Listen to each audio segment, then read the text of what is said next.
रा रा रा रा किया। वो गुजरात का वो बंदर जो नाचता है नाथ के नाम पे, उसको इज्जत कहना नहीं आता है, उसको जिल्लत कहना नहीं आता, इज्जत जिल्लत करता है। और उसको सारा हिंदुस्तानी हीरो बनाया हुआ है।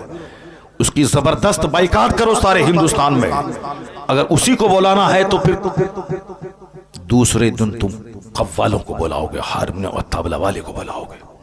इसलिए जो भी मिक्सचर मशीन वाला है खबरदार कभी उस नाथ खां को मत बुलाओ। बाइकाट, मिक्सचर वाला, मशीन वाला, इको वाला, कभी उसको नहीं बुलाया जाए। अब मैं नहीं समझता था कि आज इस तरह के हक की हिमायत करने वाले गांव देहात से लेकर बड़े बड़े शहर तक, हमें अफ्रीका से फोन आ रहे हैं, मक्का शरीफ से फोन आ रहा है, दुबई से फोन आ रहे हैं कि हजरत आपने, आपको मुबारकबाद दी, आपने जुर्रत तो की, आपने हिम्मत तो की, आपने बोला तो सही। मैंने कहा शुक्रिया, कम से कम आपने बोला तो सही। हिंदुस्तान के बड़े बड़े मुफ्तियाने कराम, और फिर पब्लिक की तरफ से फोन आ रहे हैं। एक सेठ गुजरात का, उसने फोन किया। एक आज एक इस्लामिया इंटर कॉलेज का एक प्रिंसिपल, उसका फोन आया। आज पूर्णा का एक बहुत बड़ा सर्जन है डॉक्टर ख्वाजा नदीम, उनका फोन आया। ये सारे लोग कहते हैं हजरत हम लोगों के दिल में जो था वो आपने अपनी जबान से अदा कर दी। लाखों लोगों के दिल में यह बात थी कि ये अच्छा नहीं हो रहा है, हरा हरा हरा हरा हरा हरा हरा हरा हरा क्या पैसों की बारिश हुई, क्या है ये, क्या तमाशा हो रहा है। इसलिए आज अगर मेरे बोल देने से अगर सारे नाथ खां अदब से नाथ पढ़ने लगे तो समझ लें कि अल्लाह का करोड़ों शुक्र और एहसान है कि कम से कम कोई एक बंदा गाली गलोच सुनने के बाद हक तो बोला जिसका असर झलकने लगा है। हमारे हिंदुस्तान का एक बहुत पुराना मशहूर नाथ खां है असद इकबाल। अब वो कहाँ नाचता है, कहाँ साहब वो मशीन रखता है, पैर से ऐसे ऐसे दबाता है, कहाँ दबाता है उसने। अब आज 35 साल से नात पढ़ रहा है, अच्छी नात पढ़ रहा है, आवाज वही वैसी है। तो अब कायदे से सबसे पहला काम, अगर तुम में से कोई देखे किसी गलत काम को कि गलत काम हो रहा है तो सबसे पहली ड्यूटी है कि उसको हाथ से रोक दे। हाथ से रोके उसको, जबान से बाद में, दिल से बाद में, सबसे पहले हाथ से रोके। सबसे पहले हाथ से रोके। बादशाह पे लाजिम है कि वो तकरीर नहीं करे, बादशाह पे लाजिम है कि वो डंडे का इस्तेमाल करके गुनाह को रोक दे। फ़अऊज़ु बिल्लाहि मिनश शैतानिर रजीम, बिस्मिल्लाहिर रहमानिर रहीम। इन्नल्लज़ीना आमनू व अमिलुस सालिहात कानत लहुम जन्नातुल फिरदौस नुज़ुला। सदक़ल्लाहुल अज़ीम व सदक़ रसूलुहुन नबियुल करीम। एक बार मोहब्बत से दरूद पाक पढ़ें। अल्लाहुम्मा सल्लि अला सय्यिदिना व मौलाना मुहम्मदिन व आलिहि व बारिक व सल्लिम सलातुन व सलामुन अलैका या रसूलल्लाह। मैं अक्सर कहा करता हूँ कि दरूद पाक को एक रस्म समझ के नहीं बल्कि इबादत समझ कर पढ़ना चाहिए। दरूद पाक पढ़ने की बरकतें बेशुमार हैं। गरीबी का सबसे बेहतर इलाज है हुजूर पर कसरत से दरूद पढ़ना। तो लोग गरीबी दूर करने के लिए बहुत हाथ पैर मारते हैं ताकि मैं खुशहाल हो जाऊं, मेरे माल में इजाफा हो जाए। तो उनको दूसरे हाथ पांव मारने से पहले रोजाना कम से कम 1000 बार हुजूर पे दरूद भेजने का वजीफा कर लेना चाहिए। मन असरत अलैहि हाजतुन फलयुक्सिर बिस्सलात अलैहि। अकाल इस्लाम फरमाते हैं कि जिस पर हाजतें तंग हो जाएं, दुनिया उसके लिए तंग हो जाए, तो उसे चाहिए कि मुझ पर खूब दरूद भेजे। फ़इन्नहा तकशफुल खुमूम वल हुमूम वल कुरूब। आका फरमाते हैं कि दरूद पढ़ने से गम और फिक्र का खात्मा होता है, गम दूर होता है। व तुकस्सिरुल अर्ज़ाक़, रिस्क में इजाफा होता है दरूद पढ़ने से। व तक़ज़िल हवाइज, ज़रूरतें पूरी होती हैं। अगर किसी की मुराद नहीं पूरी होती हो, हाजत नहीं पूरी होती हो, तो वो अव्वल आखिर एक एक हजार बार दुरूद भेजे और बीच में अल्लाह से अपनी हाजत मांगे। अल्लाह तबारक व तआला उसकी हाजत पूरी फरमा देता है। तो महफिल मिलाद को महफिल जिक्र और महफिल दुरूद भी कहा जाता है। इस कॉन्फ्रेंस का नाम महफिल जिक्र और महफिल दुरूद भी है। तो आलिम साहब दुरूद अकेले पढ़ते हैं और आप लोग सब आलिम का मुंह देखते हैं, जबकि आपके फायदे के लिए दुरूद पढ़वाया जाता है कि इसी मजलिस के बहाने कम से कम 50 बार दुरूद भेज दें आप। एक बार सारे लोग जोर से पढ़ें, अस्सलातु वस्सलामु अलैका या रसूल अल्लाह। अस्सलातु वस्सलामु अलैका या रसूल अल्लाह।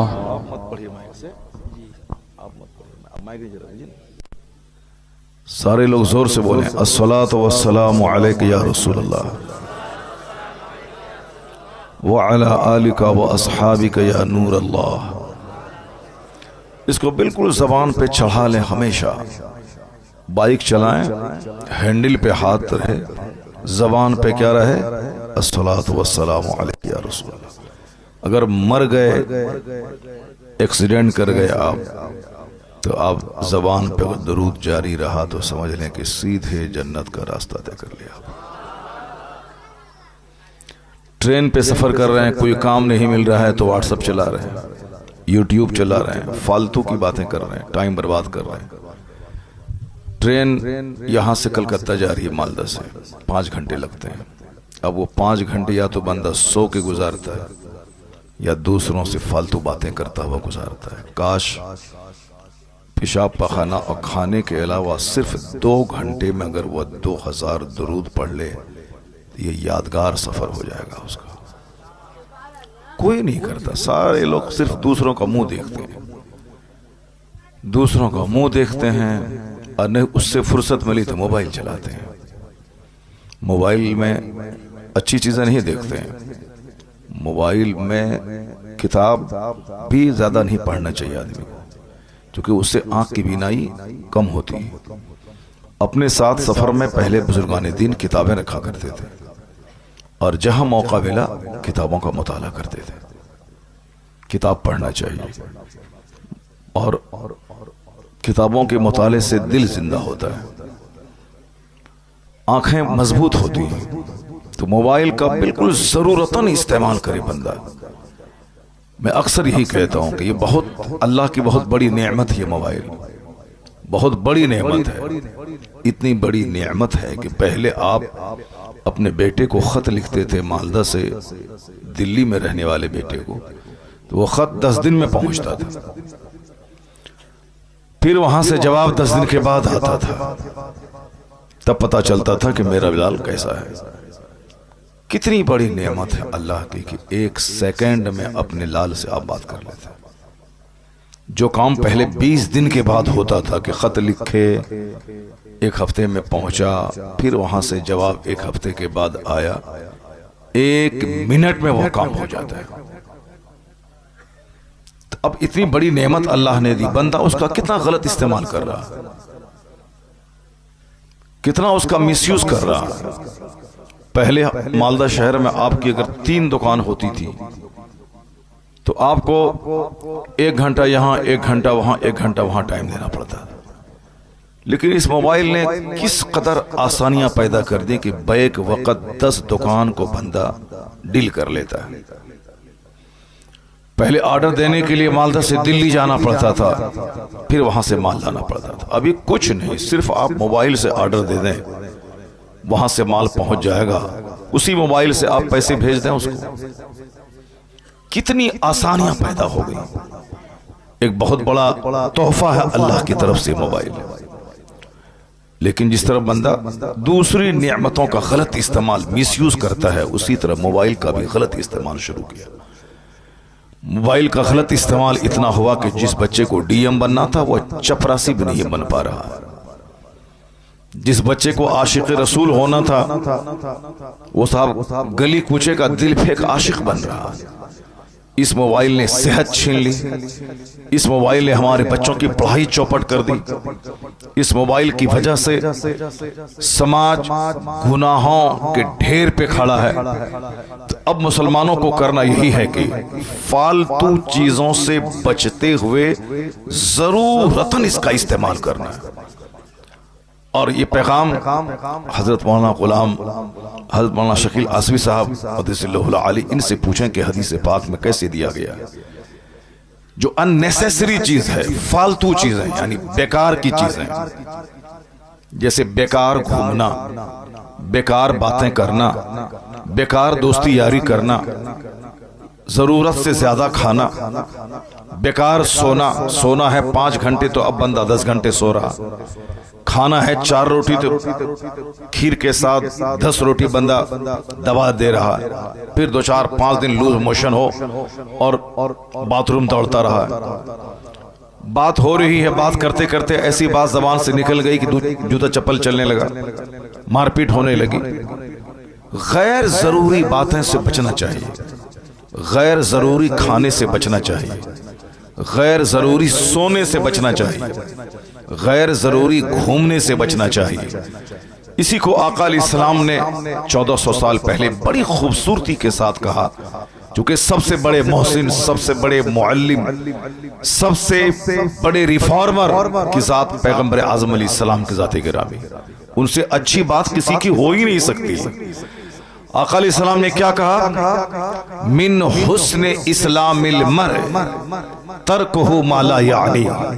मेरी माँ बहन बेटियां वो भी गौर से सुने, गैर जरूरी बातों की वजह से तलाक हो रही है, गैर जरूरी बातों की वजह से तकरार हो रही है। ऐ लड़का, ऐ सुनो इधर, कुछ समझ रहे हो? बहुत मार मारेंगे। मेरे मदरसे का बच्चा होता था, अभी एक तमाचा मार के चेहरा लाल कर देते। हजरत हदीस पढ़ रहे थे, ये बात कर रहा है। मैं अभी तकरीर कर रहा हूँ 5 मिनट से, ये बात ही कर रहा है। ये लोग सोच रहे हैं कि हजरत कोई अजूबा बात बोले ताकि इसको सुनने में मजा मिल जाए।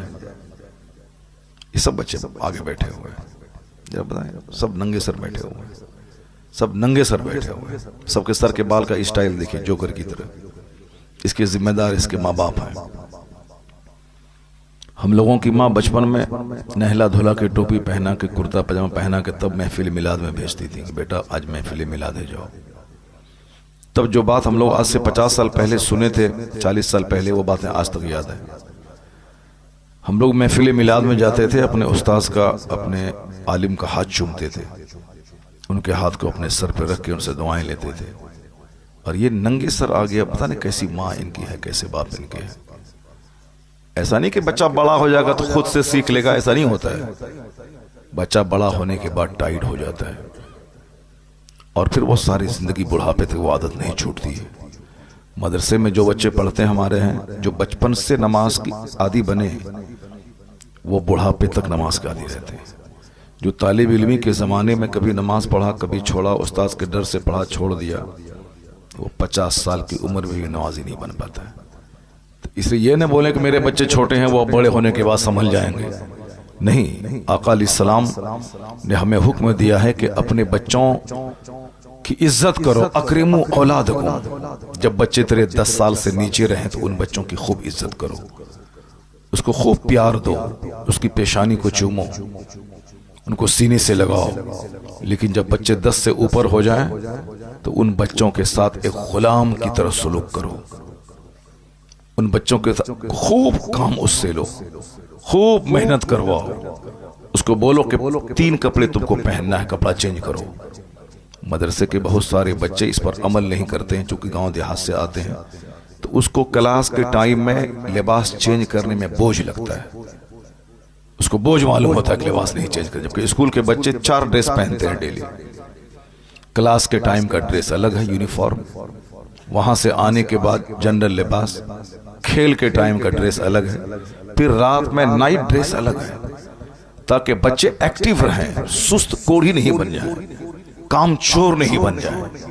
और ये वक्त है 10 से लेकर 20 साल के बीच का, उस टाइम में बच्चों को खूब बाप काम ले उससे। ऐसा नहीं कि हम खुद कर लेंगे तुम मत करो, जिसे हमारी माँ बहन बेटियां अपनी बेटियों को काम करने नहीं देती हैं, नहीं नहीं हम कर दे देंगे तुम मत करो।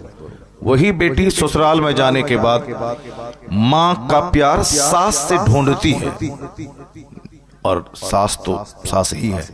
फिर वहां मार पीट तलाक की नौबत आती है। जो माँ अपनी बच्ची से खूब काम लेती है, झाड़ू लगाओ, खाना बनाओ, नाश्ता बनाओ, बिरयानी बनाओ, कीमा बनाओ, कोफ्ता बनाओ, दाल इस तरह बनाओ, रोटी ऐसे बनाओ, यानी जो तरह तरह के आइटम सिखाती है और हमेशा काम में लगा के रखती है, उसकी बेटी की शिकायत ससुराल से कभी नहीं आती है।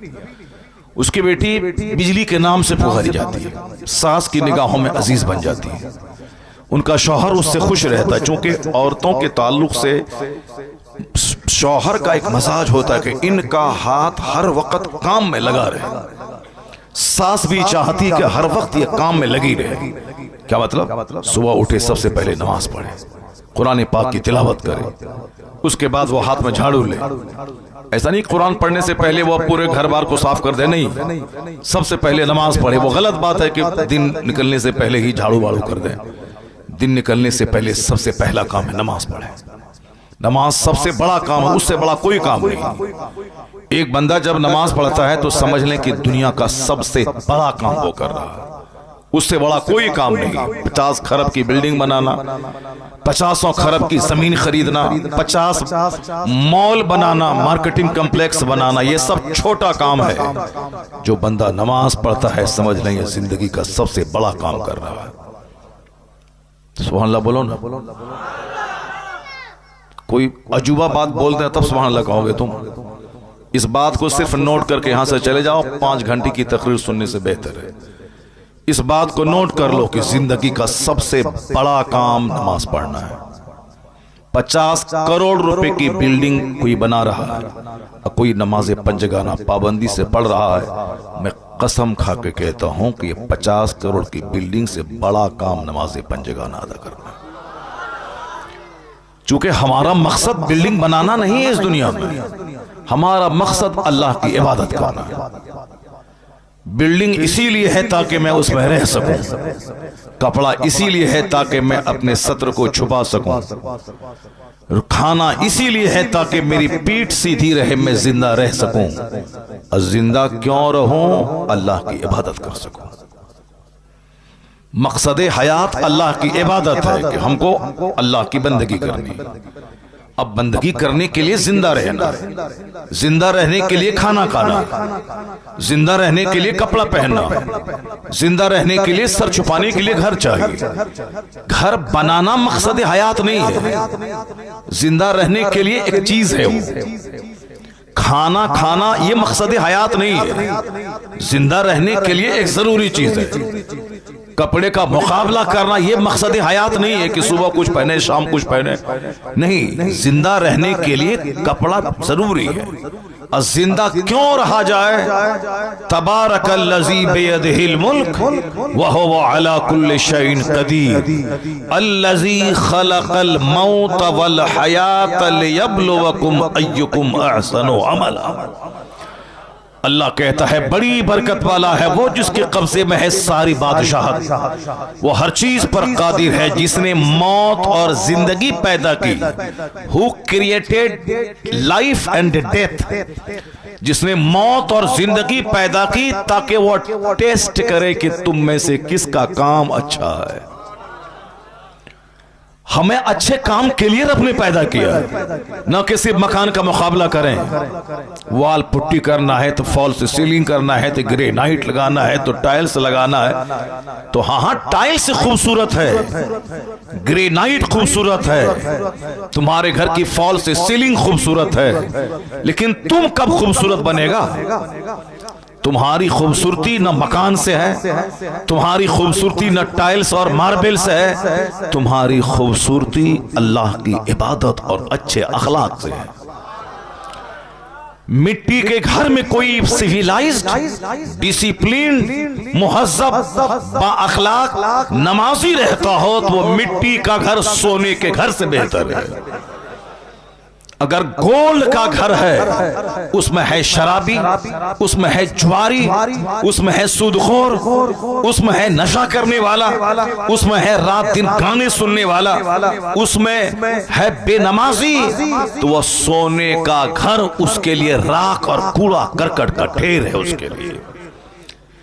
आज चूंकि हर तरफ सिर्फ मकान बनाने की फजीलत बयान की जा रही, वो मकान बना लिया, पढ़ा लिखा, वो दिल्ली चला गया, फैक्ट्री बना दी, वो कलकत्ता गया, करोड़ों की कमाई कर ली, वो इंजीनियर बना, इतना कमा लिया, वो डॉक्टर बना, इतना कमा लिया। इसलिए आज सबसे ज्यादा focus engineer, doctor, master, lawyer, barrister बनने पे ज्यादा दिया जा रहा है, जबकि पहले जमाने में ज्यादातर फोकस इसी पे होता था। क्या हुआ? क्या हुआ? क्या बच्चा की तबीयत खराब हो गई, ठीक है जल्दी से ले जाओ उसको। तो बच्चे की तबीयत खराब है, उसको ले जाओ घर, डॉक्टर। हाँ, बस बाकी जिसकी तबीयत खराब नहीं हुई वो गौर से सुनो। अल्लाह तबारक व तआला हम सबों को मजलिसों का अदब करने की तौफीक अता फरमाए। हम लोग कितनी मेहनत से बातें करते हैं, कितनी मेहनत से दिमाग चलाते हैं ताकि लोगों की तवज्जो हमारी तरफ रहे, वो हदीस कुरान सीख ले। लेकिन लोगों का भी अजीब मजाज है। कोई एक बंदा खड़ा हो गया, सब उसी को देखने लगा। कोई एक बंदा उधर कुछ चिल्लाया, उसको सब देखने लगा। यानी हम लोग बिल्कुल अटेंटिवली नहीं सुनते अपने आलिमों को। और गौर से अगर आलिमों को सुने तो बाजू में घर में आग भी लग जाए तो भी उसका पता नहीं चलता आदमी को, मगर चूंकि ध्यान नहीं होता है। आप ध्यान लगा के सुने। आज मैं 4 घंटे की तकरीर नहीं करूंगा, आज सिर्फ 1 घंटा बोलूंगा। उस 1 घंटे को आप गौर से सुन लें। हमारे पीर साहब ने क्या कहा कि हक बोलना चाहिए, हक का मैं साथ देता हूं। आलिमों का काम ये नहीं कि बहुत लंबा चौड़ा जुब्बा रोजाना 5 बार बदले। आलिम का काम ये नहीं कि जैसा जुब्बा उसी रंग की पगड़ी, उसी रंग की घड़ी, उसी रंग का जूता। नहीं, आलिम सिंपल रहे मगर बात हक बोलें तो वही हमारे लिए बादशाह हैं। आलिम की नकल अवाम करते हैं, आलिम के चलने फिरने के अंदाज को पब्लिक देखती है, इसलिए आलिम दूसरों के लिए मॉडल है। अब हमारे सामने कोई नाच रहा हो, गा रहा हो और हम मुस्कुरा रहे हो तो हम आलिम से क़यामत के दिन कल सवाल होगा कि तुम्हारे सामने गुनाह होता रहा, तुमने क्यों नहीं टोका, तुमने क्यों नहीं रोका। तुम्हारा काम मकान बनाना, गाड़ी खरीदना नहीं है। तुम्हारा मकान है, तुम्हारा काम है मुस्तफ़ा का पैगाम लोगों तक पहुंचा देना। आका फरमाते हैं मन रआ मिनकुम मुनकरन फलयुगय्यिरहु बियदिही। If anyone among you sees an evil action, he should stop it with his hand. सबसे पहला काम, अगर तुम में से कोई देखे किसी गलत काम को कि गलत काम हो रहा है तो सबसे पहली ड्यूटी है कि उसको हाथ से रोक दे। हाथ से रोके उसको, जबान से बाद में, दिल से बाद में, सबसे पहले हाथ से रोके। सबसे पहले हाथ से रोके। बादशाह पे लाजिम है कि वो तकरीर नहीं करे, बादशाह पे लाजिम है कि वो डंडे का इस्तेमाल करके गुनाह को रोक दे। कहीं शराब की भट्टी चल रही है, गांव के प्रधान, गांव के मुखिया, गांव के जमींदार जिसकी जमीन पे लोग चलते हैं, उस पे लाजिम है कि वो हाथ से उस गुनाह को रोक दे। वो बोले कि अगर तुमने शराब नहीं छोड़ा तो तुमको मैं अपने इस खेत पे चलने नहीं दूंगा। अगर तुमने बदकारी नहीं छोड़ी मैं तुमको इस गांव में घुसने नहीं दूंगा। ये लाजिम है जमींदारों पे, प्रधान पे, मुखिया पे, एमएलए पे, एमपी पे, जो गांव के सरकर्दा अफराद हैं, उसके लिए जरूरी है कि वो गुनाहों को हाथ से रोक दे। सबसे पहले फलयुगय्यिरहु बियदिही, उसको बदल दे, उसको रोके, उसको हाथ से रोके। फ़इल्लम यस्तति', if he is unable to do so, if he is unable, अगर वो मजबूर है कि हाथ से नहीं रोक पाएगा, हाथ से रोकेंगे तो मेरे पास उतनी ताकत नहीं है कि सामने वाले से मुकाबला कर पाए, तो कहते हैं कि दूसरा दर्जा ये है गुनाहों को रोकने का, गुनाहों से समाज को बचाने का। पहला दर्जा तो है कि हाथ से रोके। ये काम बादशाहों का और जिम्मेदारों का है। और जो भी आदमी कोई भी आदमी एनीबडी अगर अपने पड़ोस को हाथ के जरिए रोक सकता है तो रोक दे। अगर नहीं रोक सकता है तो दूसरा स्टेज है, दूसरा दर्जा है कि फलयुगय्यिरहु बिलिसानी, उसको अपनी जबान से रोके, जबान से कहे कि हराम है, जबान से बोले कि ये नाजायज है, जबान से बोले कि अच्छा नहीं कर रहे हो तुम। अगर कोई पड़ोस का आदमी नमाज नहीं पढ़ रहा है और आप पाबंदी से नमाज पढ़ें तो आप पर यह लाजिम है कि आप उनको कहें, क्योंकि क़यामत के दिन आपके खिलाफ मुकदमा दर्ज करेगा वो अल्लाह के सामने, कहेगा इलाही मेरा हक दबाया है। वो बंदा बोलेगा इलाही मैंने क्या हक दबाया इसका, मैंने ना जमीन इसकी लूटी है, ना मैंने इसका पैसा लिया है, ना मैंने इसके बाग का फल तोड़ा है, आखिर मैंने क्या हक लूटा इसका। वो शख्स कहेगा इलाही ये सच है कि इसने मेरा ना मकान लूटा है, ना जमीन लूटी है, ना पैसा लूटा है, अलबत्ता ये 5 वक्त नमाज मस्जिद पढ़ने जाता था, मगर ये देखता था कि मैं नमाज नहीं पढ़ रहा हूं, इसने मुझको कभी नमाज पढ़ने के लिए कहा नहीं। अल्लाह समद। तो अकेले नमाज पढ़ना कमाल नहीं है, अपने पड़ोसियों, अपने रिश्तेदारों, अपनी बीवी, अपने बच्चों, अपने माँ बाप को भी प्यार से कह करके नमाज पढ़वाना ये जरूरी है।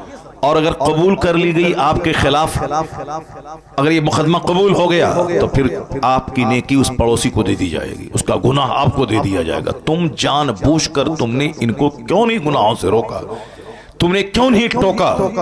तो सिर्फ अपना नमाज पढ़ना कमाल नहीं है, दूसरों को नमाज पढ़ाना भी जरूरी है। सिर्फ अपने शराब से बचना जरूरी नहीं है, दूसरों को भी शराब से बचाना जरूरी है। सिर्फ अपने खिलाफे शरा काम करने से बचना जरूरी नहीं, दूसरों को बचाना भी जरूरी है। अगर हाथ से तो हाथ से। इसलिए हुजूर कहते हैं मुरू औलादकुम बिस्सलात वहुम अबनाओ सबई सरीर, अपने बच्चों को हुक्म दे नमाज का जब तेरा बच्चा 7 साल का हो जाए। ये सारे माँ बाप पे लाजिम है कि अपने बच्चे जिसकी उम्र 7 साल हो उसको नमाज का आदेश दे। कभी नमाज पढ़ेगा कभी छोड़ेगा, पूछे मुफ्ती साहब से। 7 साल में नमाज फर्ज होती नहीं है। 7 साल की उम्र में बच्चा तो ऐसे ही गैर मुकल्लफ है, शरीयत का कानून उस पर नाफिज नहीं होता है, वह नाबालिग है। लेकिन मुस्तफ़ा हकीम है, हिकमत वाले हैं, सरकार मुअल्लिम है। आका की हिकमत यह है कि जब 7 साल का बच्चा जो बिल्कुल होश अब संभाल चुका है उसको नमाज का आदेश दोगे तो वो कभी पढ़ेगा कभी छोड़ेगा। इशा पढ़ेगा फजर छोड़ेगा, फजर पढ़ेगा जोहर छोड़ेगा, कभी जोहर पढ़ेगा मगरिब छोड़ेगा, लेकिन वो कभी जाएगा 5 टाइम में 2 टाइम, 1 टाइम, 4 टाइम वो पढ़ेगा। इसी तरह करते हुए उसकी उम्र हो जाएगी 10 साल। आका फरमाते अब 10 साल का जब बच्चा तेरा हो जाए और नमाज का आदी नहीं बने तो आका फरमाते हैं वद्रिबू, उसे मारो, उसे मार के नमाजी बनाओ। मुरू औलादकुम बिस्सलात वहुम अबनाओ सबई सरीर वद्रिबूहुम अलैहा वहुम अबनाओ 10 सरीर। जब तेरे बच्चे की उम्र 10 साल हो जाए और नमाजी ना बने उसे मार के नमाजी बना। 7 साल में नमाज का आदेश दे, बेटा चलो नमाज पढ़ने के लिए, बेटा आओ मेरे साथ खड़े होकर नमाज पढ़ो। इशा पढ़ा फजर में सो गया, उसको उठाने की जरूरत नहीं है, बच्चा है सो गया छोड़ दो उसे। जोहर में पढ़ाओ, असर में पढ़ाओ, मगरिब में पढ़ाओ, इशा से पहले सो गया छोड़ दो।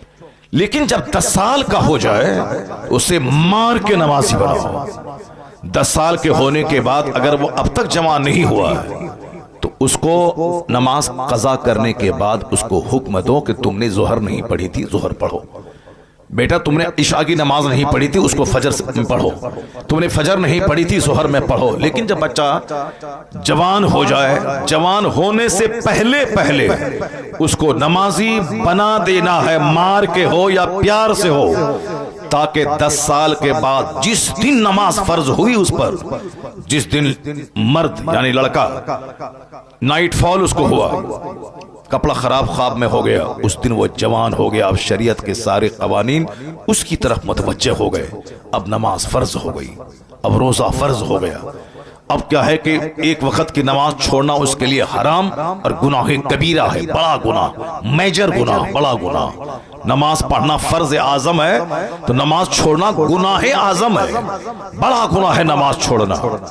इसलिए अब बच्चे को जवान होने से पहले पहले नमाज का आदी बना दे, ताकि जवान होने के बाद जिस दिन 10 साल के बाद कपड़ा खराब हुआ उस दिन जवान है, अब नमाज छोड़ना एक वक्त की हराम। 15 साल की उम्र तक अगर एहतलाम नहीं हुआ, नाइट फॉल नहीं हुआ, या लड़की को माहवारी खून नहीं आया, 15 साल के बाद वो मैच्योर जवान माना जाएगा शरीयत की निगाह में। इसलिए अब 15 साल के बाद चाहे एहतलाम हो या ना हो, माहवारी खून आए ना आए, वह दोनों जवान माने जाएंगे। अब उस पर नमाज फर्ज हो गई। एक वक्त की नमाज छोड़ना जानबूझकर हराम है, बड़ा गुनाह। शराब पीना हराम है, नमाज छोड़ना हराम है। जिना करना हराम है, नमाज छोड़ना हराम है। सूद खाना हराम है, नमाज छोड़ना हराम है। जुआ खेला हराम है, नमाज छोड़ना हराम है। झूठ बोलना हराम है, नमाज छोड़ना हराम है। गीबत करना हराम है, नमाज छोड़ना हराम है। सिर्फ शराब पीना ही हराम नहीं है, नमाज छोड़ना भी हराम है। सिर्फ जुआ खेलना ही हराम नहीं है, नमाज छोड़ना हराम है। और मैं तो कहता हूं कि शराब पीने से बड़ा गुनाह एक माना में नमाज छोड़ना है। कोई 5 साल शराब पीता रहा, अगर 5 साल के बाद वह सच्ची तौबा कर लिया कि इलाही अब मैं शराब नहीं पीऊंगा, अब फिर दोबारा वह शराब को आंख उठा के नहीं देखा, एक बूंद बदन में नहीं डाला, खाली सच्ची तौबा। सच्ची तौबा का मतलब जैसे गाय के थन से दूध निकल गया फिर वापस दूध नहीं गया, उसी तरह सच्ची तौबा के अब दोबारा उस गुनाह को नहीं देखा, इरादा कर लिया कि अब मैं शराब नहीं पीऊंगा। अगर सच्ची तौबा के बाद भी अगर तौबा उसकी टूट गई तो भी वह तौबा की फजीलतों से मालामाल रहेगा। सच्ची तौबा चूंकि अल्लाह की नजर बंदों के दिल पे है। 5 साल तक शराब पीता रहा, सच्ची तौबा किया, अल्लाह उसके गुनाह को माफ कर देगा। समझ रहे हो तुम? लेकिन सुनो, पूछो मुफ्ती साहब से, नमाज फर्ज हुई 15 साल में, बंदा नमाज शुरू किया 25 साल में। हालांकि 25 साल में नमाज लोग शुरू करते नहीं हैं। अगर सारे लोग 25 साल की उम्र में भी नमाजी बन जाएं तो भी मस्जिद हमेशा फजर के टाइम में भी भरी रहेगी, क्योंकि 25 साल के बेशुमार नौजवान समाज में हैं। मगर मस्जिद फजर के टाइम में सिर्फ 5 बूढ़े रहते हैं जिसके पांव कब्र में लटक रहे होते हैं। नौजवान रात के 2 बजे तक मोबाइल चलाएं, सोएं, फिर दिन के 10 बजे उठें। काफिरों की तरह, मुशरिकों की तरह, जैसे वह लोग कोई जीने का उसूल नहीं है। जब चाहा खाया, जब चाहा सोया, जब चाहा जागा। मुसलमानों का टाइम टेबल है, खाने का टाइम, नमाज का टाइम, रोजे का टाइम, हज का टाइम, ज़कात का टाइम। एक एक मिनट कीमती है मुसलमान के लिए। अगर 4:10 पे आखिरी टाइम है सहरी करने का, तो 4:11 पे दाना हराम, पानी हराम, बीवी का इस्तेमाल हराम। लेकिन अगर 6:10 पे इफ्तार का टाइम है तो 6:10 से पहले दाना पानी हराम और 6:10 के बाद हलाल। 1 मिनट पहले हराम, 1 मिनट के बाद हराम हलाल। 1 मिनट पहले हलाल, 1 मिनट के बाद हराम। कुछ समझते हो कि जिस इस्लाम में एक एक मिनट कीमती है, उस इस्लाम का मानने वाला 2-2 घंटे चाय की दुकान पे गुजारेगा। उस इस्लाम का फॉलोवर 3 घंटे सिनेमा हॉल में गुजारेगा। उस इस्लाम का मानने वाला 2-2 घंटे बस स्टैंड में बैठकर गपशप करेगा। और जुमा के दिन 5 मिनट अगर खुतबा लंबा हो गया तो इमाम साहब को भगाने की तरकीब बनाएगा। आज जिस मुसीबतों में मैं मुब्तला हूं, यह सिर्फ मुस्तफा के अहकाम को न मानने का नतीजा है। और जब मुसीबतें आती हैं तो कहता है अल्लाह कहां है, रसूलुल्लाह कहां है। अल्लाह कहां है ये मत बोल, अल्लाह कहां है ये बोल के तू कहां खड़ा है। अल्लाह तेरी शहरक से ज्यादा करीब है, मगर बंदे बता दे तू कहां है, तेरा घर कहां है, तेरी औलाद कहां है, तेरा मुआशरा कहां है। रसूल पाक तो तेरी जान से ज्यादा करीब है। अन्नबी औला बिल मोमिनीन मिन अनफुसिहिम, नबी मुसलमानों की जान से ज्यादा करीब है। ये मत बोल मुस्तफा कहां है, ये बोल के तू कहां है। तेरा हेयर स्टाइल काफिरों जैसा, तेरा फटा हुआ जींस काफिरों जैसा, तेरे गले की सिकरी, तेरे पांव, हाथ का बाला, पांव का धागा काफिरों जैसा। और तू कहता है कि अल्लाह कहां है। रसूलुल्लाह का आवाज आती है हम तो माइल बकरम है, कोई साइल ही नहीं, राह दिखलाए किसे कोई रहरुए मंजिल ही नहीं। तू बता दे तू कहां है। तू मुस्तफा का गुलाम बन जा, आज भी इज्जत तेरे लिए, हुकूमत तेरे लिए, जन्नत तेरे लिए। बंदा कुछ समझता ही नहीं है, कुछ समझ ही नहीं रहा है कि मैं कल अगर मर गया तो मेरा क्या होगा। एक बंदा मेरे गांव का, वो डीएम बनने की तैयारी कर रहा था दिल्ली में। डीएम का मतलब हमसे ज्यादा तुम जानते हो, यूपीएससी की तैयारी, यूनियन पब्लिक सर्विस कमीशन। अब मोबाइल चला के गुटखा खा के बाप के पैसे का मालदा शहर में सिनेमा देख के इस्तेमाल करने वाला, वो क्या जाने कि हमारा एम ऑफ लाइफ क्या है। बस आईए बीए एमए किया, नौकरी नहीं मिली, नहीं नहीं हिंदुओं का मुल्क है, मुसलमानों को नौकरी नहीं मिलती है, यही बोलेगा, ठगेगा। तुम काम चोर रहा, रात का गलत इस्तेमाल किया, सिनेमा देखता रहा, दोस्ती यारी करता रहा, किताब नहीं पढ़ा और डिग्री ऐसे ही चोरी करके एमए पास कर गया। अब नौकरी, आजकल कंपटीशन का जमाना है, नौकरी नहीं मिली तो नहीं पापा ये इंडिया मुशरिकों का मुल्क है, हिंदुओं का मुल्क है, मुसलमानों की नौकरी यहाँ नहीं मिलती है। दो चार जूता चेहरा पे मारे, चेहरा लाल कर दे। हिंदुओं का मुल्क है ये न हिंदुओं का मुल्क है न सिखों का मुल्क है, ये मुल्क सारे हिंदुस्तानियों का है, ये मुल्क हमारा है। अगर हिंदुओं का मुल्क होता तो शाह फैसल नाम का लड़का कश्मीर का आईएएस में पूरे इंडिया में टॉप नहीं करता। अगर सिर्फ हिंदुओं का मुंह देख के नौकरी मिलती तो पिछले साल 35 मुसलमानों के लड़के डीएम नहीं बनते। मेरे पास हर साल का डाटा मौजूद है, मोदी जी के आने के इस 10 साल के पीरियड में कितने बच्चे आईएएस ऑफिसर बने, वो सब डाटा है। पिछले साल मुसलमानों की एक बेटी गोरखपुर की नौशीन नाम की, उन्होंने आईएएस में 9वां रैंक लाया। जबकि आईएएस कोई कंपीट कर ले 800वां रैंक भी लाए तो भी बहुत बड़ी बात है, 9वां रैंक लाना इतने लाख बच्चों में बहुत बड़ी बात है। अब हमारी बेटी दूसरों का मुंह देखेगी, लव लेटर लिखेगी, दूसरों से चक्कर चलाएगी, वो तो फटीचर क्लास की बन जाएगी। अब जो सारा टाइम किताब पे लगाएगी, फोकस करेगी, मेहनत करेगी, न अपने रिश्तेदारों की शादी में जाएगी। ये दुनियावी हिसाब से मैं कह रहा हूं, बाकी मजहबी एतबार से जो हमारी बातें हैं वो तो है ही। वो करना फी बयूते कुन्ना वाला तबर्रजना तबर्रुजल जाहिलिया। मजहबी तौर पर तो यही है कि हमारी बच्चियों का मर्दों के साथ मिल के बैठ के तालीम हासिल करना दुरुस्त नहीं है। मजहबी तौर पर तो यही है कि हमारी माँ बहन बेटियां वो दीन सीखें, दीन पढ़ें, कनीज़े फातिमा बने। वो उनको नहीं बनना है डीएम, बल्कि डीएम बच्चा पैदा करना है। सुभान अल्लाह। वो कनीज़े फातिमा बनकर हैं, उनकी गोद से मुजाहिद पैदा हो, सलाहुद्दीन अय्यूबी जन्म लें, वो औरंगजेब जैसा बादशाह दुनिया को अता करे। वो जब खुद रहेंगी लंगटी तो बच्चा तो महापापी पैदा हो जाएगा। वो रहेंगी तालीम याफ्ता मुहस्सब कनीज़े फातिमा, तब बेटा गुलाम हुसैन पैदा हो जाएगा। इसलिए हमारा नुक्ते नजर ये, मगर दुनियावी नुक्ते नजर की बात मैं कर रहा हूं। हमारे मोहल्ले में एक हिंदू की बेटी की शादी के बाद उसने पढ़ाई जारी रखी। शादी के बाद पढ़ाई हमारे यहाँ क्या पढ़ाई, नौकरी मिलेगी तब शादी होगी, चाहे 50 साल का बूढ़ा हो जाए, चाहे 54 साल का बूढ़ा हो जाए, मगर शादी होगी कब? नौकरी मिलने के बाद। नौकरी में औरतें बूढ़ी हो गई, मर्द बूढ़े हो गए, जिंदगी की लज्जतों से दोनों महरूम हो गए। 18 से 22 साल की शादी, वो शादी है 50 अरब रुपए के मकान खरीदने में, वो मजा नहीं है जो शादी की पहली रात में मजा है। मगर ये मजा उसको मिलेगा जो अपनी जवानी की हिफाजत करेगा, जो जवानी का गलत इस्तेमाल नहीं करेगा। यहाँ ये भी यूज्ड और वो भी यूज्ड, वो दोनों तो बोलेगा ये तो पहले ही खा पी चुके हैं, तो अब आज का क्या मजा आएगा। इसलिए अपने आप को अनयूज्ड रखो, जवानी की हिफाजत कर, ताकि शादी की पहली रात को पता चले कि मैंने किसी मर्द का मुंह देखा है, मैंने किसी औरत का मुंह देखा है।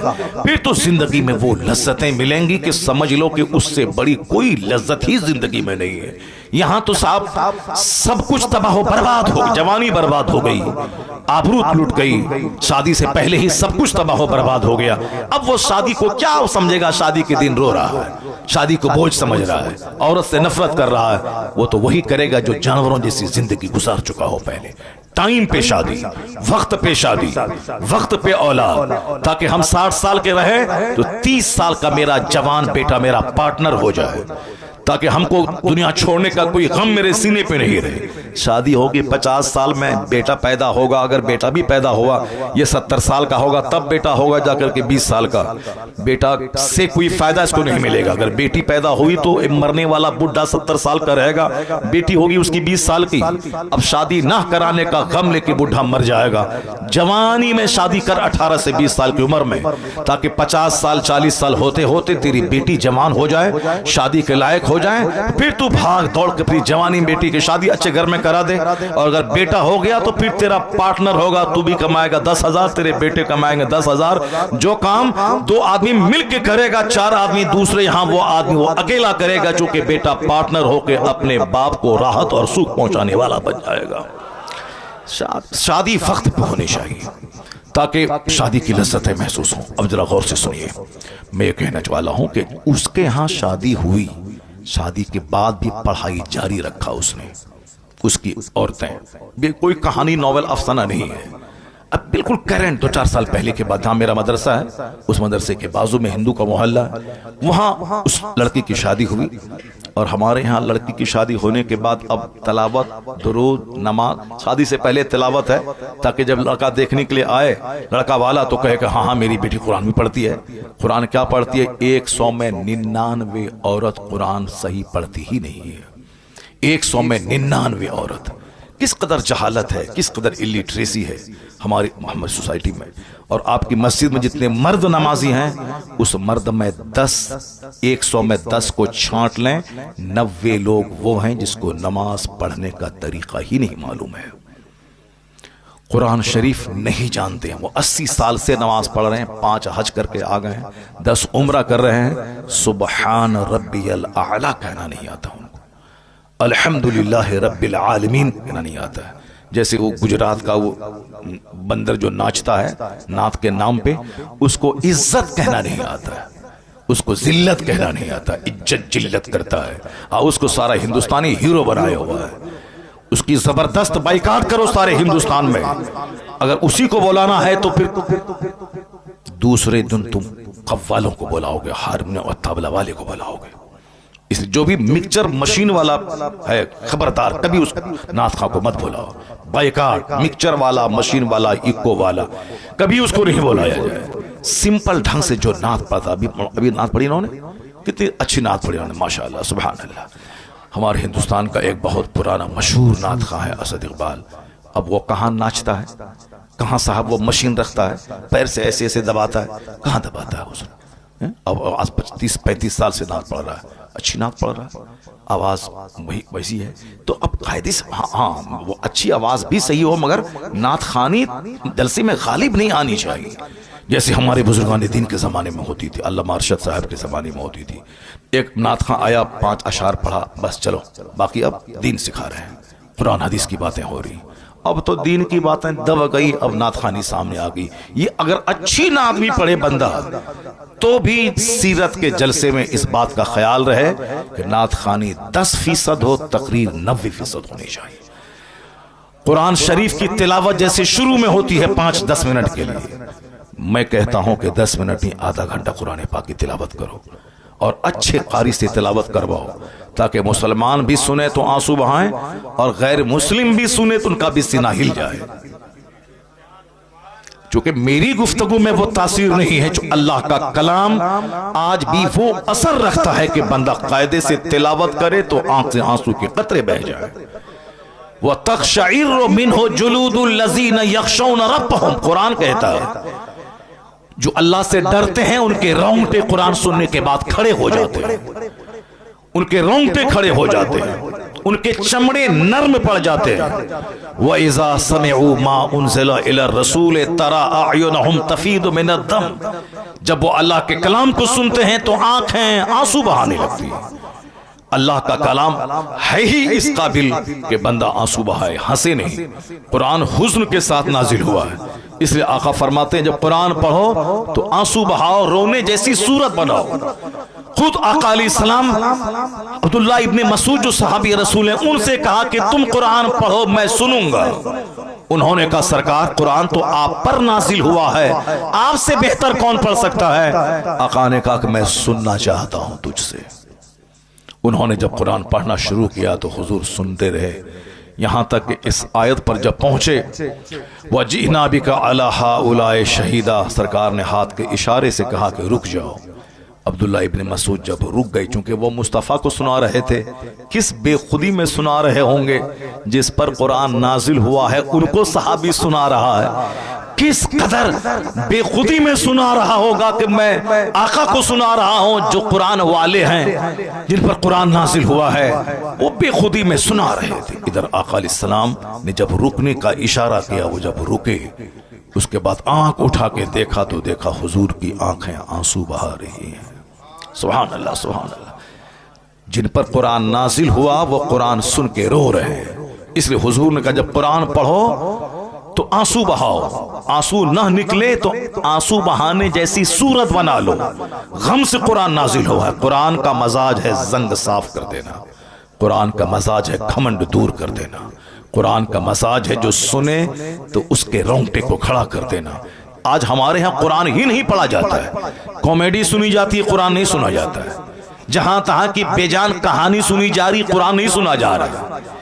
बंगाल में एक और गलत रीत है, जीवनी के नाम पे फालतू बेबुनियाद और गढ़ी हुई रिवायतें बयान की जाती है, और गा गा के गढ़ी हुई रिवायतें। सैयदा फातिमा ज़हरा रज़ियल्लाहु ताला अन्हा की शान में गैर मुहज़्ज़ब जुमले, नबी बोला ए फातिमा, ये सारी बातें जीवनी के नाम पे बोली जा रही है, जीवनी के नाम पे गाया जाता है। 5 बच्चे बैठे हुए, ये गा रहा है, जीवनी बयान कर रहा है। उलमाए कलाम से हदीस सुना जाए, उलमाए कलाम से कुरान सुने जाए, झूठी जीवनी बयान नहीं की जाए, कुरान पाक के पढ़ने का रिवाज दिया जाए। घर में कोई औरत हाथ में काम में हाथ नहीं लगाएगी जब तक कि वह कुरान पाक की तिलावत न कर ले।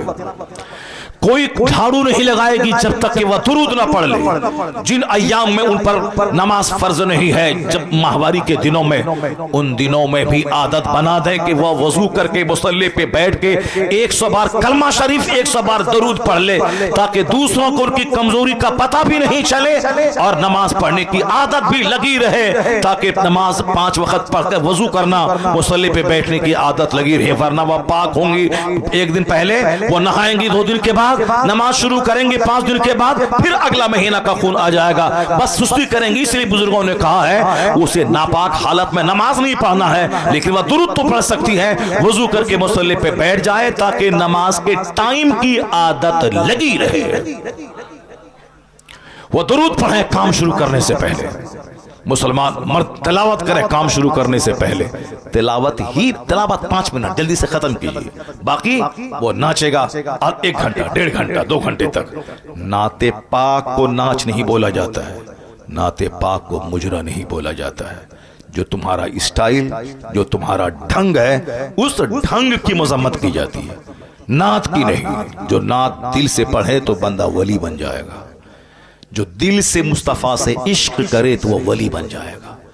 दिल से जो करे, जबान से हम आपके बगैर नहीं जिएंगे, नमाज फजर जोहर असर सब गायब है, वो तो सारी जिंदगी पढ़ता रहेगा नात, विलायत की क्या बरकतों को महसूस ही नहीं कर सकता है। वो आशिक रसूल वो होगा जो मुस्तफ़ा की मोहब्बत में मुस्तफ़ा की पैरवी करता है। आशिक रसूल तो गर्दन कटाने को तैयार रहता है, गर्दन कट, जो नमाज फजर के लिए ना उठ पाया वो गर्दन क्या कटा पाएगा। बस सिर्फ 2 पैसा कमाने के लिए ये सारे नाम लिए जाते हैं। आला हजरत के सामने एक शख्स आया, कहा हुजूर मैंने नात लिखी है। उस नात के अशार में जब देखा, मैं आपके लिए तड़प रहा हूँ हुजूर, आपकी जुदाई में बेचैन हूँ। आला हजरत ने क्या कहा, जो कुछ आपने लिखा है वो अगर आपके दिल में है तो आप वली हैं। जो आप लिखे हैं कि हम हुजूर की याद में तड़प रहे हैं, हिज्र में बेचैन हैं, अगर वाकई आप बेचैन हैं आप वली हैं, वली। ये कौन बोल रहा है? कुतुबुल इरशाद। ये कौन कह रहे हैं? नाइब गौसे आजम। ये कौन कह रहे हैं? शेखुल इस्लाम वल मुस्लिमीन। हम लोगों की बात तो कमजोर है, शेखुल इस्लाम वल मुस्लिमीन की बातें हैं। क्या कह रहे हैं? अगर ये बात आप दिल की कैफियत है तो आप वली हैं, आप, जाहिर सी बात है। और अगर नहीं, सिर्फ अल्फाज की बाजीगिरी है, अल्फाज और जुमले का जोर है तो आप झूठे हैं। अगर वो बात आपके दिल में है नहीं कि मैं तड़प रहा हूं, और अल्फाज में लिख रहे हैं कि मैं तड़प रहा हूं, तो आप झूठ बोल रहे हैं, और झूठ में कोई असर नहीं, कोई तासीर नहीं, कोई बरकत नहीं। आला हजरत ने कलाम उनके हाथ में दे दिया। अब आप बताएं कि ये है। और आजकल ये कहते हैं यार नात पढ़ने को मुजरा कह दिया आपने, नात को गवैया, नात पढ़ने वाले को गवैया कह दिया। नात पढ़ने वाले को गवैया नहीं बोला जाता है, जो फिल्मी स्टाइल में नाते पाक की तौहीन करे उसको गवैया बोला जाता है, उसकी तौहीन की जाती है। वरना नात आप कायदे से पढ़ें और आंसू निकले तो बंदा आपका पांव चूम लेगा कि आशिक़ रसूल है। पहले लोग पढ़ते थे, 5 वक्त की नमाजें पढ़ते थे, तिलावत करते थे, पीर नबी की नात बावजू मुहज्जब होकर पढ़ते थे, सारा मजमा रोता रहता था, सरकार की मोहब्बत दिल में पैदा होती थी। एक तो तुम नात पढ़ता है बेवजू, नात पढ़ता है बेनमाजी, और उसके बाद ढठाई के साथ फिल्मी स्टाइल में नात पढ़ता है, फिल्म के गाने के तर्ज पे नात पढ़ता है, और फिर आलिम दीन की तौहीन और अपमान करता है। जिस आलिम के पांव की धूल के बराबर नहीं है ये बेनमाजी और जाहिल नात खां, ये उलमा की तौहीन करते हैं। उनको पीछे बैठा के आगे बैठ कर वो उनकी तरफ पीट करके नात पढ़ते हैं, जबकि मालूम है कि 18 साल का आलिम जवान 80 साल का बूढ़ा कोई हो तो उस पर लाजिम है कि आलिम से आगे नहीं आलिम से पीछे चले। हमसे कहते हैं दलील कहाँ है? दलील बहार शरीयत में सदरुल शरिया ने लिखा है, जो फ़िक़्ह इस्लामी की इंसाइक्लोपीडिया, उसमें यह बात दर्ज है। उसमें कहा गया है कि आलिम चाहे कि गैर आलिम चाहे जितनी उम्र के क्यों ना हो, 80 साल का ज़ईफ क्यों ना हो, उस पर लाजिम है कि 15 साल जवान आलिम के पीछे चले। ये उम्र का एहतराम नहीं बल्कि इल्म दीन का एहतराम है। यह इल्म दीन का एहतराम, उनके सीने में कुरान और हदीस का इल्म है। जैसी की तैसी कर डाली तुम लोगों ने जलसे की, और उसके बाद आज कोई टोक रहा है तो तुम उसके खिलाफ बोल रहे हो, उसके खिलाफ चल रहे हो। मैं मुबारकबाद देता हूँ हिंदुस्तान के इस गए गुजरे माहौल में भी तमाम मुफ्तियान कराम, तमाम आइम्मे कराम, तमाम उलमा, तमाम मशाइख को, जिन्होंने इस गए गुजरे माहौल में भी हक की हिमायत करके आलिम होने का हक अदा किया। अब मैं नहीं समझता था कि आज इस तरह के हक की हिमायत करने वाले गांव देहात से लेकर बड़े बड़े शहर तक, हमें अफ्रीका से फोन आ रहे हैं, मक्का शरीफ से फोन आ रहा है, दुबई से फोन आ रहे हैं कि हजरत आपने, आपको मुबारकबाद दी, आपने जुर्रत तो की, आपने हिम्मत तो की, आपने बोला तो सही।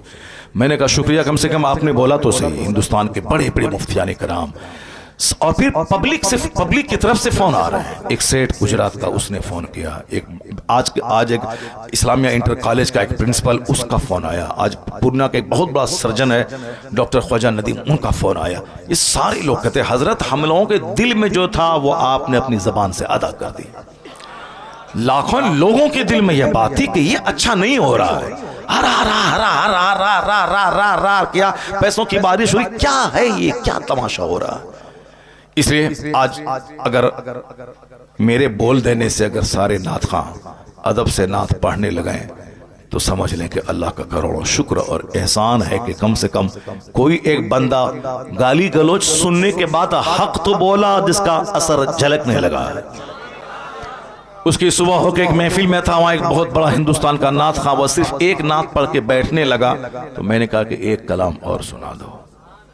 कल रात दिल्ली में था, वहां भी वो ऐसा नात खां था जो नात खां बहुत मशहूर है झुआने में, वो भी अदब के साथ बैठ के नात पढ़ रहा था। अभी फोन आ रहा है दिल्ली से कि हजरत असर झलक रहा है। फिर कल एक फोन आया कि जैसे हुजूर असर झलक रहा है। कम से कम कुछ तो हुआ, फायदा तो हुआ। जिस दिन हमारा जलसा बाजारी नात खानों से खाली हो जाए, आलिम दीन की बात सुनने के लिए लोग बाहर से चल के पिंडाल भर देंगे, क्योंकि कुरान से बेहतर कौन सी बात है, हदीस से बेहतर कौन सा कलाम है।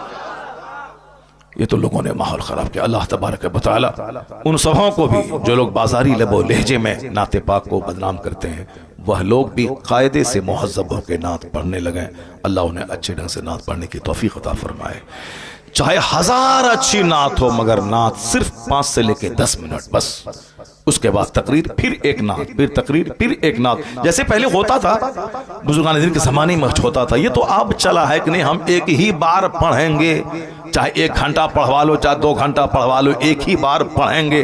तो उनको आप कहिए कि हम एक ही बार नजराना देंगे, एक बार नजर ना देंगे, 5,000 रुपये जो दे दिए तो बस, उसके बाद 30,000 रुपये फिर नहीं देंगे। वरना तुम हमारी महफिल में नात पढ़ने आ रहे हो तो मैं जैसे कहूंगा वैसे तुमको नात पढ़ना होगा। पैसा मैंने दिया है तुमको, और पैसा दिया है तो अब जैसे मैं कहूंगा वैसे करना होगा। एक नात पढ़ो, बैठ के तकरीर सुनो, फिर एक तकरीर के बाद बैठो नात सुनो, फिर उसके बाद नात पढ़ो, फिर तकरीर सुनो, फिर बैठो, फिर नात पढ़ो, सलातो सलाम पढ़ेगा, दुआ में शरीक होगा, फिर उसके बाद यहाँ से जाएगा। उसके बाद जो तुम्हारी उजरत है, जो मजदूरी है, वह तुमको दी जाएगी और जाओ। ये होना चाहिए। ऐसा नहीं कि अपनी बात चलाने के लिए कि वो जो उस दिन तमाशा हुआ, मैंने कहा था कि उनकी नात लास्ट में पढ़ा, पहले तकरीर करवा लो, मजमा है बड़ा, दिन का पैगाम पहुंचवा दो। वो बोला नहीं नहीं, हम एक ही बार पढ़ेंगे, चाहे पहले पढ़ें कि बाद में पढ़ें, 1-2 बार नहीं पढ़ेंगे, एक ही बार पढ़ेंगे। तो उनकी बात मान लिया, मेरी बात नहीं मानी। जलसा वाला उनकी बात मान लिया, मैंने कहा था तकरीर पहले करवाओ, मेरी बात नहीं मानी। उन्होंने कहा उनकी बात मान ली। तो जाहिर सी बात है, नीयत जहां खराब होगी तो बरकतें कहां से जाहिर होंगी। आलिम दीन को सम्मान देना होगा, दीनी गुफ्तगू को इज्जत देनी होगी। अब जरा गौर से सुनिए मेरी बात जो मैं कह रहा हूं। मैं कह रहा हूं कि साहब, हमारे यहां शादी के बाद एक गलत ट्रेंड है कि अब पढ़ाई बंद, अब सिर्फ खाना बनाना, बच्चा पैदा करना, झाड़ू लगाना, उसके बाद सब मुताला, सब नमाज वगैरह सब बंद। जबकि मरते दम तक बंदा को इल्म हासिल करते रहना चाहिए। आया है उतलबुल इल्म मिनल महद इलल लहद, obtain knowledge from the cradle to the grave. मां की गोद से लेके कब्र की गोद तक इल्म हासिल करते रहो और हर दिन नई नई चीज सीखते रहो, यहां तक कि मौत आ जाए। एक बहुत बड़ा स्कॉलर अंग्रेज का, वो हवाई जहाज से सफर कर रहा था। जब जहाज डूबने लगा तो हिंदुस्तान का एक स्कॉलर उनके बारे में पढ़ चुका था कि बहुत बड़ा पढ़ा लिखा आदमी है वो भी इसी जहाज से सफर कर रहा है। तो उस जहाज में जब हर तरफ हंगामा पापा था, आहो फुगा गिरियाओ सारी, चूंकि जहाज डूबने वाला, सब लोग मर जाएंगे। ये हिंदुस्तान का स्कॉलर, देखें कि इतना बड़ा थिंकर है, फिलोसफर है, वो इसी जहाज से सफर कर, देखें उनका क्या हाल है इस टाइम में। सारे लोग तो रो रहे हैं, पीट रहे हैं कि मैं मर जाऊंगा।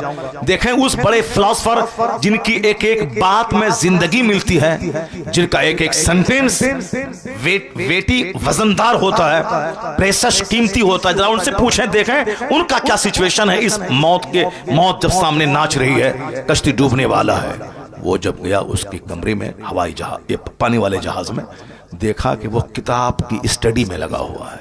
क्या बात है, किताब पढ़ रहा है। कहा सर, तूफान की जद में है जहाज, सारे मुसाफिर रो रहे हैं, सामने मौत नजर आ रही है और आप इस खौफ की घड़ी में किताब का मुताला कर रहे हैं। क्या कहा उस बंदे ने, वो यूरोप का रहने वाला, हम लोग तो सिर्फ घचड़ घचड़ बात करने वाले हैं, टाइम बर्बाद करने वाले हैं, सिर्फ दूसरों की गीबत शिकायत करने वाले हैं, अपनी बुराई दूर करके अच्छाई पैदा करने का ट्रेंड तो हमारे अंदर है नहीं। जो अच्छा काम कर रहा है उसकी टांग खिंचाई हमारे अंदर है। वो यूरोप का दानिश्वर क्या कह रहा है, इसीलिए तो मैं किताब पढ़ रहा हूं। अब जहाज डूबने वाला है, हम लोग मरने वाले हैं, कम से कम मरने से पहले पहले इल्म तो हासिल कर रहे हैं।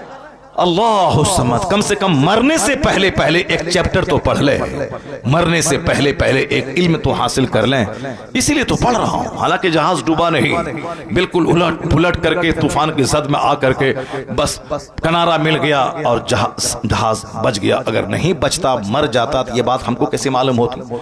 क्योंकि जो उस जहाज पे सवार था उसने जहाज से बचने के बाद तब स्टेटमेंट दिया कि ये देखें स्टडी करने वाले लोग कैसे कैसे होते हैं, मौत के वक्त में भी मुताला करते हैं। और यहां शादी हुई, पढ़ाई बंद, शादी हुई, दुआए कुनूत तक याद नहीं। शादी के बाद जो गांव देहात के मकतब में पढ़ाने वाले मौली साहब से, मुंशी जी से जो पढ़ा था, अलम तरा कैफ़ फ़अल रब्बुका बिअस्हाबिल फ़ील अलम यजअल कदम फ़ी तज़लील वरसलम तरा रब्बिल, जो मकतब के मुंशी से पढ़ा था, उसी तरह की हमारी बेटियां मरते दम तक पढ़ती रहती।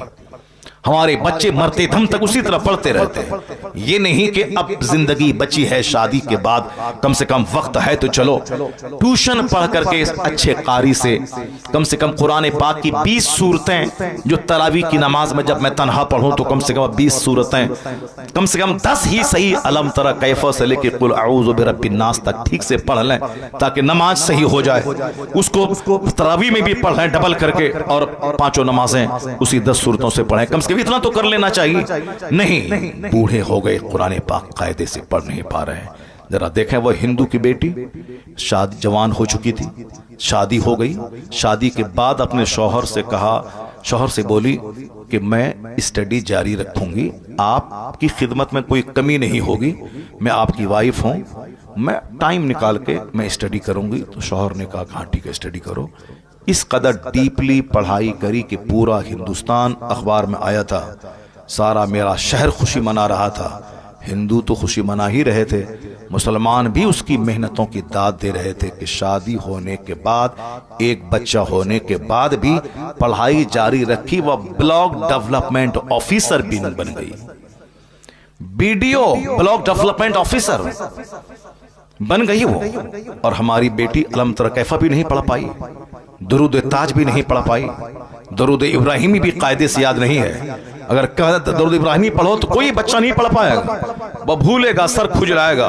अल्लाहुम्मा सल्ली अला मोहम्मद पर कहीं बारक तब बोलेगा, कहीं वो कुछ बोलेगा। कायदे से नहीं पढ़ पाता है, वो पढ़ ही नहीं पाता है, चूंकि मजाज ही नहीं, बस खाना पीना मर जाना है। हदीस में आया है उस बंदे पे नहुसत तारी है, उस पे लानत है। कौन? जो दिन गधे की तरह गुजारता हो और रात मुर्दार की तरह गुजारता हो। गधे की तरफ मतलब धोबी के घर से कपड़ा ढोना घाट तक, घाट से धोबी के घर तक, गधे की तरह साफ ईंट ढोना, चक्की पीसना। वो गधा जो मेहनतें करता उसको मालूम नहीं कि मेरी पीठ पर किताब है कि लकड़ियां है। वो गधे की तरह मेहनत करना, रात मुर्दार की तरह सो जाना। जो दिन भर खेत खलियान, दुकान, मार्केट, बाजार, ये सामान वो सामान, ये ऑर्डर वो ऑर्डर वो सप्लाई, यानी कभी ख्याल तक ना आया कि मुझे अगर कल मर गया तो मेरे पास क्या होगा। न जमीन रहेगी, न मकान, न पैसे जो मैंने कमाया, न फिक्स डिपॉजिट, कुछ नहीं रहेगा मरने के बाद। जहां खरबों साल रहना है, बेगिनती साल रहना है, जहां का एक दिन 50,000 साल के बराबर है आखिरत का, वहां मेरा क्या बनेगा। अक्लमंद वो है जो फैक्ट्री भी चलाएगा, जन्नत जाने की तैयारी भी करेगा, फजर भी पढ़ेगा, 8 घंटे काम करेगा, फिर टाइम निकाल के जोहर पढ़ेगा, जोहर पढ़ेगा, फिर 4 घंटे काम करेगा, फिर असर पढ़ेगा, फिर 2 घंटा काम करेगा, फिर मगरिब पढ़ेगा। वो जानेगा कि 24 घंटे में 8 घंटे तो मैं सो गया, 12 घंटे तो मैं काम किया, कम से कम 2 घंटे तो निकाल लूं ताकि अगर कल मर गया, कंपनी मेरे पास नहीं रहेगी मगर सजदा तो मेरे पास रहेगा। बस थोड़ी सी सोच अच्छी कर ले, दुनिया में भी वह दूसरों के सामने भिखारी नहीं रहेगा। जो दुनिया में नहीं पढ़ाई करेगा वह दूसरों के सामने हाथ फैलाएगा, जो पढ़ाई नहीं करेगा, नौकरी नहीं करेगा, वह दूसरों के सामने भीख मांगेगा, जो कायदे से मेहनत करके खेती बाड़ी नहीं करेगा वह दूसरों के सामने भीख मांगेगा, वह मजदूरी करेगा, पंजाब दिल्ली में जाकर रेड़ी चलाए, ठेली चलाएगा। आज बेशुमार लाखों बच्चे मुसलमानों के, बिहार और बंगाल के, जो दिल्ली और पंजाब में जाकर रेड़ी और ठेला चला रहे हैं, ये वही बच्चे हैं कि अगर उनका मजदूर बाप अगर मजदूरी करके अपने बच्चों को पढ़ा दिया होता तो उनका बेटा हीरो साइकिल में रेडी नहीं चलाता, उनका बेटा कम से कम टीचर बन के 1 लाख रुपए महीना कमाता। वो अपने घर और समाज वालों की इज्जत में इजाफा करता। लेकिन बाप भी इतना जाहिल कि वो भी मजदूरी करता रहा और 5 साल 6 साल के बच्चों से भी मजदूरी करवाता रहा। एजुकेशन, दुनिया की तालीम जरूरी है दुनिया में खुशहाल रहने के लिए, दुनिया की तालीम जरूरी है यहां खुशहाल होने के लिए। बहुत सारे जमींदार जमीन बेच बेच कर मकान बनाते हैं, जमीन बेच बेच कर बुलेट खरीदते हैं, जमीन बेच बेच कर अपनी बेटी की शादी करवाते हैं। कोई भी काम पड़ा जमीन बेचा, कोई बीमार पड़ा जमीन बेचो, मकान बनाना है जमीन बेचो, 5 साल के बाद रंग पेंट करना है जमीन बेचो। अब बाप की जमीन पाई थी, अपना तो ना इल्म हासिल किया, ना हुनर सीखा, ना ठीक ढंग से खेती बाड़ी कर रहा है। अब कोई बड़ा काम आ गया तो जमीन बेच बेच कर बड़ा बनना चाहता है, बुलेट खरीद के जमीन बेच के पेट्रोल डालता है वो। लेकिन उसी समाज का गरीब मजदूर का बच्चा जो उनके घर में मजदूरी कर रहा था, वह पढ़ पढ़ करके दारोगा बन गया, लॉयर बन गया, बैरिस्टर बन गया, मास्टर बन गया, ब्लॉक डेवलपमेंट ऑफिसर बन गया। अब वो जमीन इसकी खरीद रहा, अब वो साहब अच्छे आलिशान बंगला कमा के बना रहा, जमीन बेच के नहीं, जमीन खरीद करके वो एक इज्जत की रोजी गुजार इज्जत के साथ जी रहा है। तो जितने उलमाए कराम पैदा हुए गरीब भर के, आज उस गांव के मालदारों से बेहतर उनकी जिंदगी हो रही है। या इल्म है जो उससे ताकतवर बना दिया, या इल्म है जो उसको घर बना दिया, या इल्म है जो उसको इज्जत के साथ रहने का माहौल अता किया। और जमींदारों का बेटा जमीन बेच बेच कर कंगाल हो गया। बाप के पास 100 बीघा जमीन, उनके 5 बेटे, अब 20 बीघा में जमीन बढ़ 20 बीघा, अब उनके 4 बेटे 5 बीघा, उनके 2 बेटे 5 बेटे 1 बीघा। अब उसके बाद बेटे कंगाल हो गए। अब जो सिर्फ जमीन पे आधारित और आश्रित रहेगा कि बेच बेच के खाएंगे, तो 100 बीघा जमीन तो पड़ पोता तक आते आते 1 कट्ठा भी नहीं रहेगा, 1 कट्ठा जमीन नहीं मिलेगी। तब क्या करेगा? जो इल्म हासिल करेगा, मेहनत करेगा, पढ़ेगा, लिखेगा, उस जमीन को बेच के बच्चों को पढ़ाएगा। तो अगर वह 100 बीघा वाला रहेगा, बच्चा पढ़ लिया तो 500 बीघा जमीन खरीद के जमीन में इजाफा कर देगा। ये काम गैर मुस्लिमों के यहाँ होता है। एक साहब शादीशुदा खातून ब्लॉक डेवलपमेंट ऑफिसर बन गई, और हमारी बेटियां हैं बस बीमारी का टुकड़ा बनी हुई है। गैस्ट्रिक का मर्ज है, पैर में दर्द है, घुटने में दर्द है, आंख में दर्द है। यानी जो काम नहीं करेगी वह बीमार तो पड़ेगी, जो 5 वक्त की नमाज नहीं पढ़ेगी वह बीमार तो पड़ेगी, जिसको सुबह सवेरे खाना था फजर के बाद वो खाएगी, 12 बजे नाश्ता करेगी, बीमार तो पड़ेगी, गैस्ट्रिक का मर्ज तो होगा।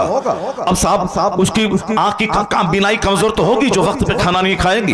हर आदमी को अपने लिए सोचना होगा कि मैं क्या खाऊं, किस खाने में कितनी ताकत है, कौन सी ग़िज़ाएं ताकतवर ग़िज़ाएं हैं, इस्तेमाल करना होगा, टाइम का इस्तेमाल करना होगा। जो टाइम का इस्तेमाल नहीं करेंगे सही बीमार तो पड़ेंगे। अब डॉक्टर मुरली मनोहर जोशी जो भाजपा का कैडर लीडर है, उसने कभी कहा था, कानपुर के एक योगा के शिविर में कहा था, स्वस्थ रहने के लिए योगा करें। और योगा का जितना तरीका हिंदुस्तान में है, उन्होंने कहा था रामदेव का जिसका भी तरीका हो वो सारे तरीके एक तरफ। उन्होंने कौन कहा था? कौन? हिंदू गैर मुस्लिम, आरएसएस का कैडर लीडर, भाजपा पार्टी का 3 पिलर, उस 3 पिलर में से एक आडवाणी, एक अटल बिहारी वाजपेयी, एक डॉक्टर मुरली मनोहर जोशी। ये 3 पिलर हैं भाजपा पार्टी की, बीजेपी के। वो मुरली मनोहर जोशी भाजपा का कैडर लीडर, वो बोला था कि योगा करना वक्त की जरूरत है। प्रधानमंत्री से लेकर चपरासी तक सारे लोग योगा करें ताकि हिंदुस्तान तंदुरुस्त लोगों का मुल्क हो जाए, वरना हिंदुस्तान बीमारों का मुल्क कहलाएगा। तंदुरुस्त रहें, योगा करें। और आगे क्या कहा? योगा का तरीका अलग अलग है, रामदेव का अलग, दूसरों का अलग। हाथ उठाओ, हाथ नीचे करो, और सांस लो, सांस तेज तेज छोड़ो, पसीना बहाओ, खुली फजा में जाओ, नाक पर ध्यान केंद्रित करो। कहा सारे तरीके अपनी जगह, मगर वह भाजपा का कैडर लीडर क्या बोला? ये मैंने दूसरे ही दिन अखबार में ये रिपोर्ट मैंने पढ़ी। ऐसा नहीं कि व्हाट्सएप यूट्यूब में किसी से सुन लिया तो मैं बोल रहा हूं। एक दिन पहले शिविर लगा था योगा का, और उस दिन उनके भाषण को अखबार में उसको कोट किया गया। मैंने दूसरे ही दिन कानपुर रेलवे स्टेशन पे मैंने उस अखबार को पढ़ा, पहले पेज पे वह रिपोर्ट मौजूद थी। रिपोर्ट क्या थी? मनोहर जोशी ने कहा योगा के जितने तरीके हैं वह सब एक तरफ। कहते हैं मेरी निगाह में इस्लाम के पैगंबर ने जो 5 वक्त नमाज का तरीका सिखाया